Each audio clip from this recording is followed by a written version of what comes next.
I want to ask you about sort of setting the tone for a game like this. Like, it's obviously a giant game, we get that.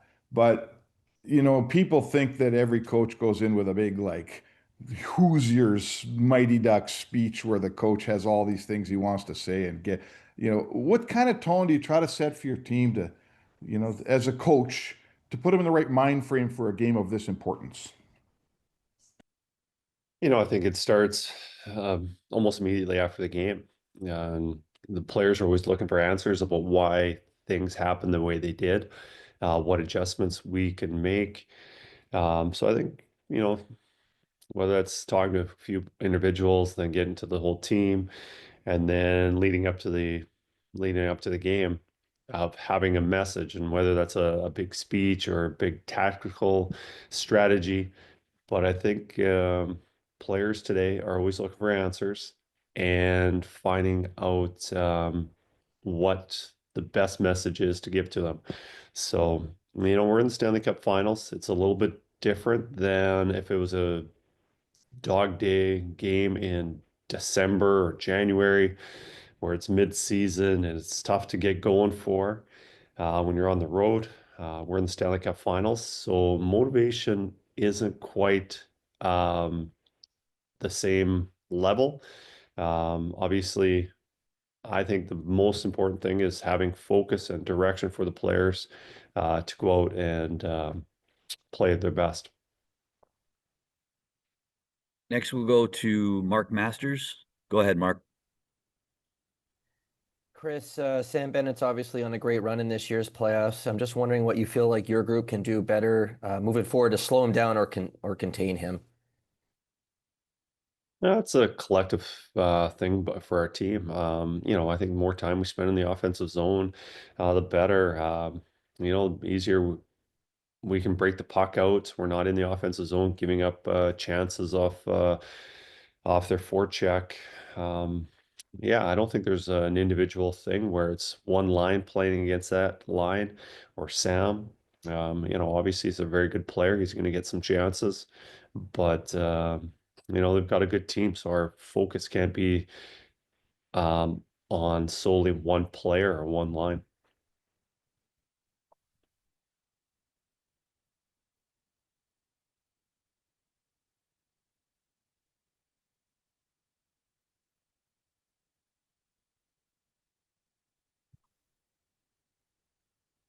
Go ahead, Derek.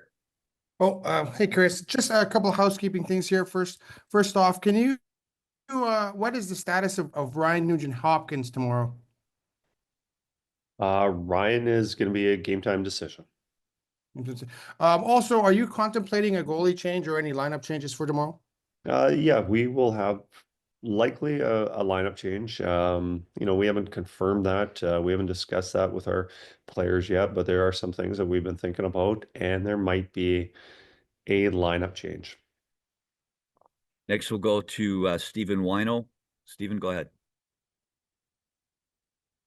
Hey, Kris, what have you thought about John Klingberg's play in this series? And you mentioned having Troy Stecher healthy, but like, how nice is it to have a guy like Troy Stecher available to play for you if needed?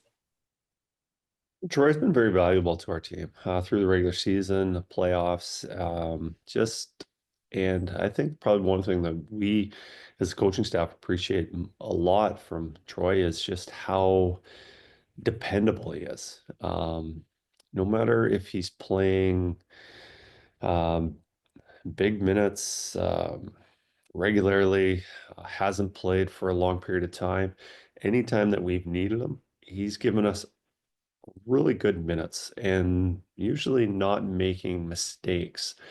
And as a defenseman, that's really important.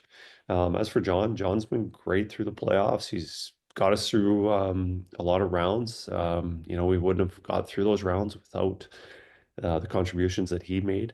Uh, and at this time of the year, you want depth. You know that there's going to be injuries and things that you got to change up to your lineup.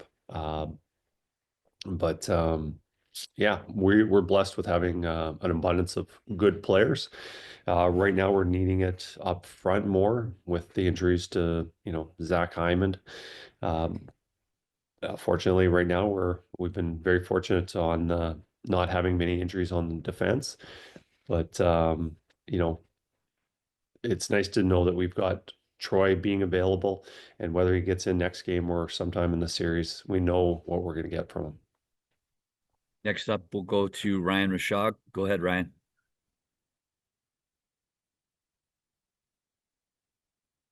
Chris? Hey, Rod. Hey, Chris. Just wanted to ask, I know you guys look a lot at your own data. When it comes to McDavid and Draisaitl out there against, the Barkovs and Reinhardts and Forslings and some of their more prominent shutdown guys, what is your data sort of showing you about how they're doing breaking through? And is there in terms of line matching, is there a thought to be more aggressive on that front, or is your data sort of telling you that it's, you're happy with the way that's gone? I know in the first two games,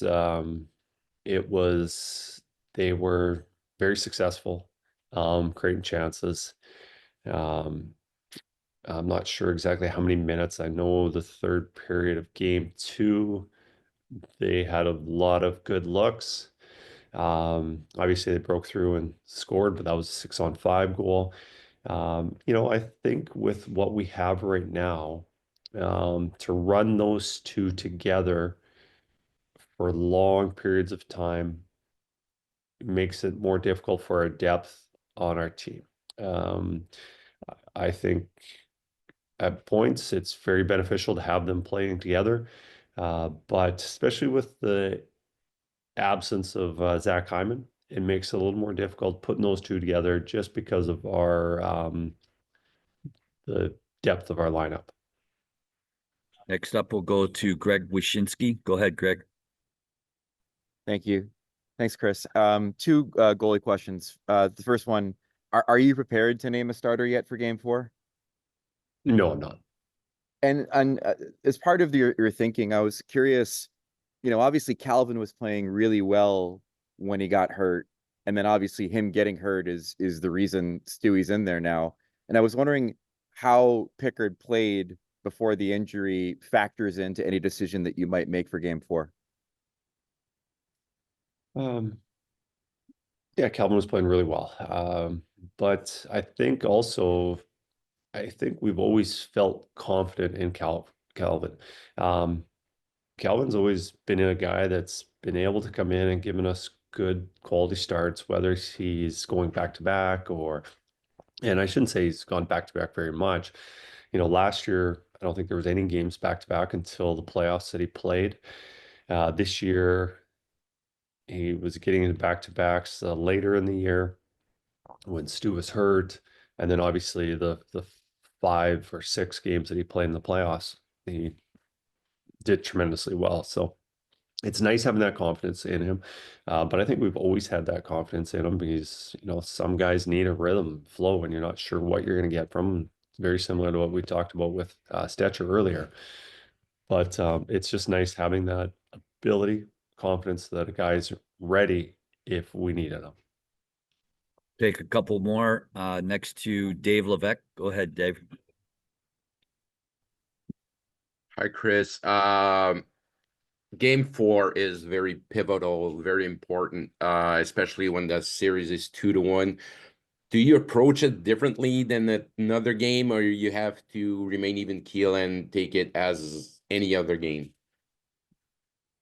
Well, as boring as it sounds and cliche, it's one game at a time. And, I think we do make some adjustments. Our mentality changes just a little bit with how the game went prior, whether it's a win or a loss, what we're expecting from the other team. Are we expecting changes from the other team? That'll make some changes to our preparation. But it's not really ground shattering. It's not huge adjustments. So, we think we'll probably have a lineup change, but I think our guys have responded really well, and that response from our players. We haven't changed things dramatically in the past, so I think we'll be staying standard as much as possible. And we'll give the last one to Andrew Ardini. Go ahead, Andrew. Hi, Kris. Curious, what is your guys' plan for today? Having 2 days without travel is pretty uncommon in a playoff series, and what you see the guys doing to prepare, or what you expect them to do to prepare. Today is a optional skate. So guys will get a light workout here at the hotel, or they have the option to go skate. Don't want our high minute guys being on the ice. The other night we practiced, had a full team practice yesterday, and then be on the ice again. We will have a morning skate, full team morning skate tomorrow before the game. So I think it's good for the majority of the guys to get away from the rink for a little bit. And we had a meeting yesterday. So today's pretty much a day off away from hockey for the majority of the guys. So that's our plan today.